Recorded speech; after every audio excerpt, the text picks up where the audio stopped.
Joseph Fritzl thought of every detail, and in turn secured the supply of concrete and steel. He built an integrated prison under the garden of the family house with a heavy hinged door, and a metal door reinforced with concrete that could be operated via a remote control.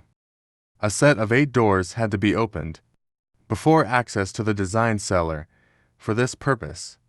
The last door was the door that the father asked his daughter Elizabeth to help him install. In August 1984, Elizabeth went up the stairs to the cellar and helped her father fix the door. As she was about to leave, she found a wet cloth hanging over her mouth and nose. She was drugged and locked in the cellar.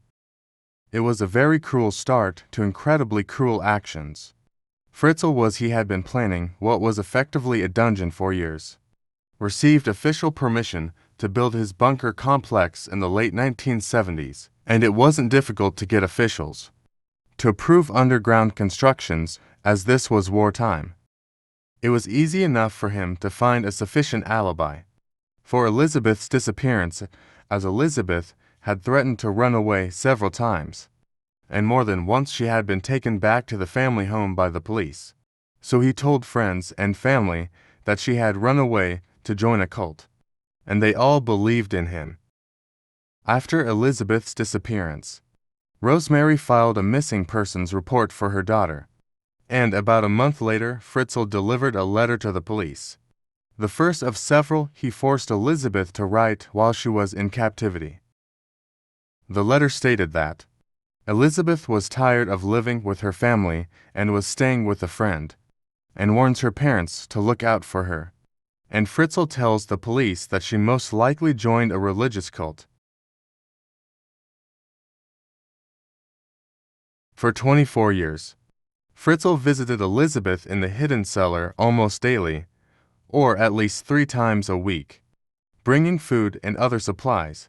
One of their children died shortly after birth, and 3 of them were taken from the cellar as infants to live with Fritzl and his wife, having been approved by the local social services authorities as foster parents. Fritzl very reasonably showed them at his doorstep as if their daughter had left them in front of their house and gone. Each time, the child was accompanied by a note allegedly written by Elizabeth, saying in the letter that she could not look after the child and leave her with her parents to be safe. Shockingly, social services never questioned the children's appearance and allowed Fritzl to keep them as his own.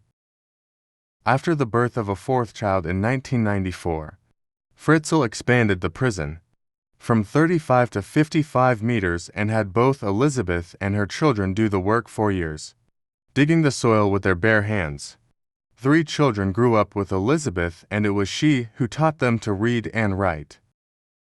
Sometimes Fritzl would turn off the lights, or he refuses to deliver food for several days to punish them, always telling them they will be gassed if they try to escape.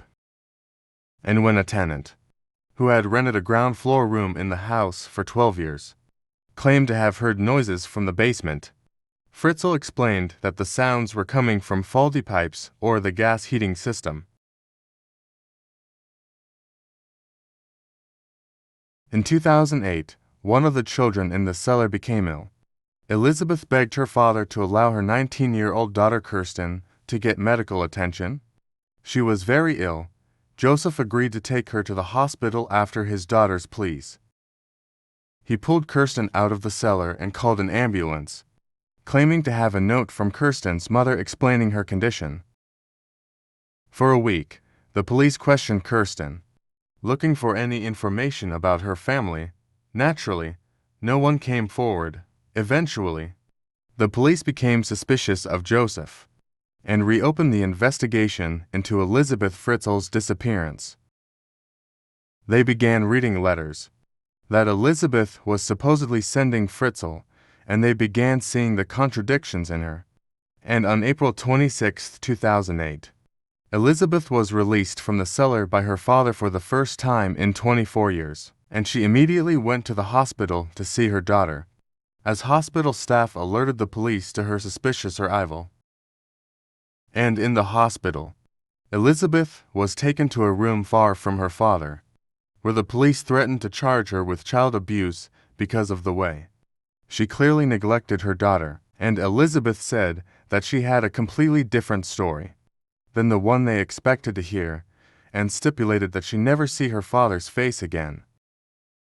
Elizabeth Fritzl told the police the story of her imprisonment for 24 years, and explained that her father had kept her in a cellar and that she had 7 children from him, and she recounted that he had been abusing her since she was 11 years old. Today, Elizabeth Fritzl lives under a new identity in a secret Austrian village, known as the 10th Village. The house is under constant surveillance by CCTV and police on every corner. The family does not allow interviews to take place anywhere within its walls, and refuses to provide any interview. In the mid-1950s, however, the last picture taken of her was when she was just 16 years old, and efforts were made to conceal her new identity, to keep her past hidden from the media and let her live her new life.